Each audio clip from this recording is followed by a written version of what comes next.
कि गृह राज्य मंत्री आज भी गृह राज्य मंत्री के पद पर बरकरार है। गृह राज्य मंत्री को तुरंत बर्खास्त किया जाए। एक पल भी उस व्यक्ति को अपने पद पर बने रहने का अधिकार नहीं है।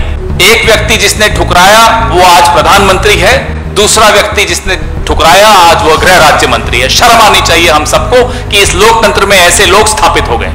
अगर प्रधानमंत्री जी जरा सा भी गंभीर है इस लोकतंत्र की रक्षा करने में और अपने आप को थोड़ा सा भी सक्षम मानते हैं तो अगले 24 घंटे में गृह राज्य मंत्री का इस्तीफा होना चाहिए, उनको बर्खास्त करना चाहिए। अफसोस की बात है कि वो एक पद पर बैठे और मुख्यमंत्री के पद पर बैठे। अगर है हिम्मत उनमें तो करवाएं मुलाकात किसान नेताओं की सरकार से। नरेंद्र मोदी जी को अपना राजधर्म याद करना चाहिए। उत्तर प्रदेश के मुख्यमंत्री को भी अपना राजधर्म याद करना चाहिए। और सरकारों का इकबाल कमजोरों को दबाकर नहीं स्थापित होता। सरकारों का इकबाल शक्तिशाली व्यक्ति को कानून के कटघरे में खड़े करके मजलूमों को न्याय दिलाने से स्थापित होता।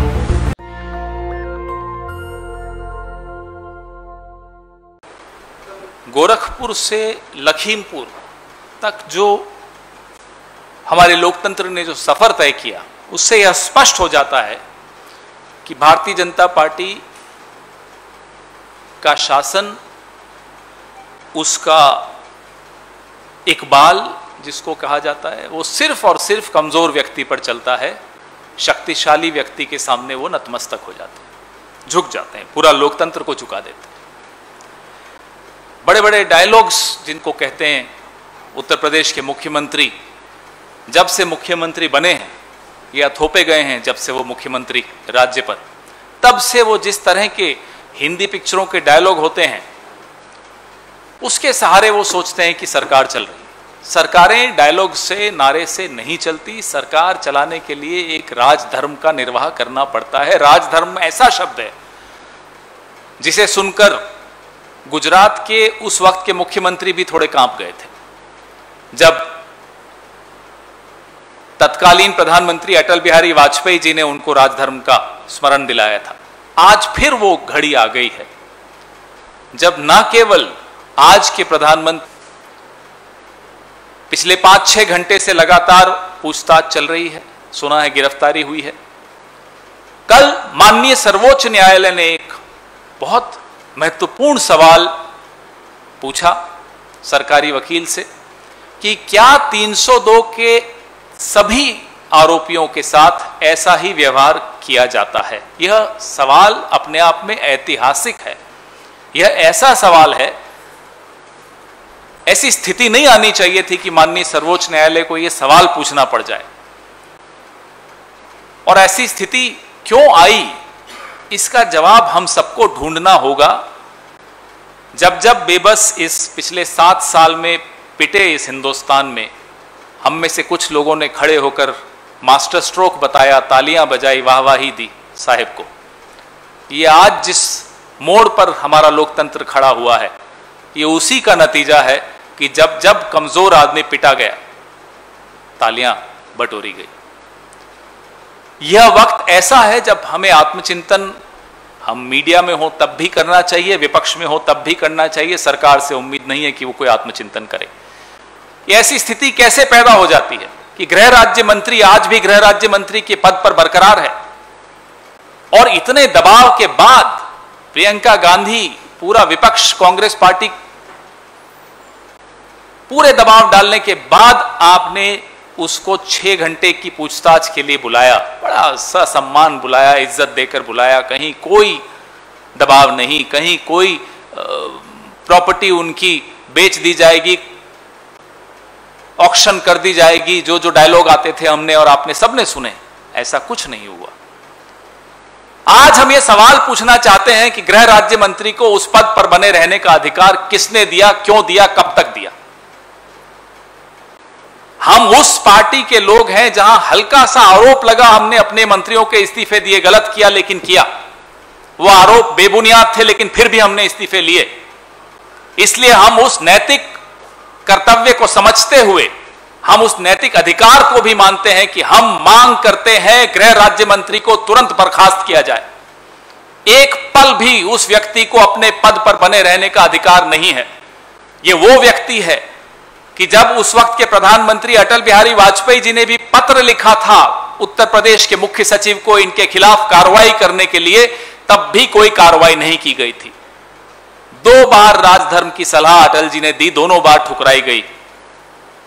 एक व्यक्ति जिसने ठुकराया वो आज प्रधानमंत्री है, दूसरा व्यक्ति जिसने ठुकराया आज वो गृह राज्य मंत्री है। शर्म आनी चाहिए हम सबको कि इस लोकतंत्र में ऐसे लोग स्थापित हो गए। अगले 24 घंटे में अगर प्रधानमंत्री जी जरा सा भी गंभीर हैं इस लोकतंत्र की रक्षा करने में और अपने आप को थोड़ा सा भी सक्षम मानते हैं, तो अगले 24 घंटे में गृह राज्य मंत्री का इस्तीफा होना चाहिए, उनको बर्खास्त करना चाहिए। उससे कम में हमारे लोकतंत्र की गिरी हुई साख को बचाना संभव नहीं होगा। मुलाकात और चर्चा किन किन के बीच में होनी चाहिए थी? किसानों के बीच में और सरकार के बीच में। चले हैं वो व्यक्ति जो सीधा उकसाते हैं लोगों को कि लठ उठा लो, वो बात करने चले लॉ एंड ऑर्डर बनाने की या बचाने की। उनको कौन गंभीरता से लेता है? जिसकी ये सोच है। अफसोस की बात है कि वो एक पद पर बैठे हैं और मुख्यमंत्री के पद पर बैठे हैं। अगर है हिम्मत उनमें तो करवाएं मुलाकात किसान नेताओं की सरकार से, केंद्र सरकार से, और हल निकालें। और हल बड़ा स्पष्ट है। 22 जनवरी से वो फोन कॉल कहां गया जो प्रधानमंत्री जी कह रहे थे कि एक फोन कॉल में हो जाएगा? क्यों नहीं हुआ वो फोन कॉल? किसानों को बदनाम करना, किसानों की चरित्र हनन करना सुबह से शाम तक बस इस सरकार ने पिछले 10 महीने से यही किया है। और अब तो यह स्थिति आ गई कि उनको कुचल दिया जा रहा है। पहले आंदोलन को कुचलने की चेष्टा, फिर किसानों को ही कुचल देना। यह षड्यंत्र चलने वाले नहीं है। ये वो देश का अभिन्न हिस्सा है जहां यूरोपियन यूनियन के सांसदों को तो लाल कालीन बिछाकर बुलाया जाता है, लेकिन राहुल गांधी, गुलाम नबी आजाद, हमारे अन्य नेताओं को एयरपोर्ट से बाहर नहीं निकलने दिया गया था। आप याद करिए इस बात को। बड़ी बड़ी ढींगियां हांकी गई थी, बड़ी बड़ी बातें की गई थी कि नोटबंदी से आतंकवाद खत्म हो जाएगा, 370 से आतंकवाद खत्म हो जाएगा। जितने भी कदम मास्टर स्ट्रोक्स तथाकथित जो प्रधानमंत्री ने और उनके तथाकथित चाणक्य ने उठाए थे, उससे सब कुछ खत्म हो जाएगा, आतंकवाद नाम की चीज नहीं रहेगी। हम पूछना चाहते हैं, पहला पलायन कश्मीरी पंडितों का भी तब हुआ था जब भारतीय जनता पार्टी समर्थित सरकार थी। दूसरा पलायन भी भारतीय जनता पार्टी की सरकार की नाक के नीचे हो रहा है। हम ये जानना चाहते हैं कि सरकार इस विषय में क्या कर रही है। बड़ी बड़ी बातें की थी आपने, इसका जवाब सरकार को देना होगा और यह सवाल आपको उनसे भी पूछने चाहिए। इस हॉल में जितने लोग बैठे हैं या कांग्रेस के पूरे देश में जितने वर्कर और समर्थक हैं, उन्हें स्पष्ट तौर पे मालूम है कांग्रेस का नेता कौन है। जिन्हें नहीं मालूम है उन्हें आपके मार्फत से मालूम पड़ जाएगा। अखबारें पढ़ लें, टीवी देख लें, उन्हें समझ में आ जाएगा कांग्रेस का नेता कौन है। अब मुझे नहीं मालूम आप किसकी तरफ इशारा कर रहे हो जिन्हें नहीं मालूम कांग्रेस का नेता कौन है। मुझे लगता है इस देश के बच्चे बच्चे को मालूम है कांग्रेस का नेता कौन है। ये एक बहुत हल्की मानसिकता उत्तर प्रदेश के मुख्यमंत्री ने दर्शाई है और वो मानसिकता उनकी अकेले की नहीं है, ये नागपुर से शुरू होती है ये मानसिकता।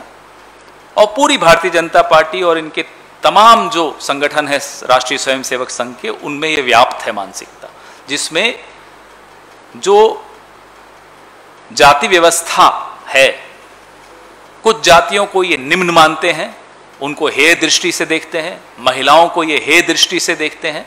ये उसी मानसिकता का ज्वलंत उदाहरण उन्होंने पेश किया है। ये बात करते हैं समता समरसता, इन दोनों का अंतर समझते नहीं है। ये कभी समता की बात नहीं करेंगे, समरसता की बात करेंगे। तो इस मानसिकता को समझने के लिए आपको आरएसएस का इतिहास समझना होगा। आरएसएस के तमाम 10-12 जो प्रमुख लोग होते हैं उसमें आप देख लीजिए, अगर जाति व्यवस्था को भी समझना चाहें तो आप देख लीजिए, आपको समझ में आ जाएगा वो कौन है और वो किसके खिलाफ हैं और वो किस तरह की राजनीति और किस तरह की सोच रखते हैं। नेशनल दस्तक की आपसे गुजारिश है कि अगर इसको बचाना चाहते हैं तो नेशनल दस्तक को सब्सक्राइब करने के लिए रेड कलर के सब्सक्राइब बटन को दबाएं, फिर बेल आइकन की घंटी दबाएं। नेशनल दस्तक को बचाने के लिए बहुत जरूरी है कि हर खबर को शेयर करें, लाइक करें, कमेंट जरूर करें।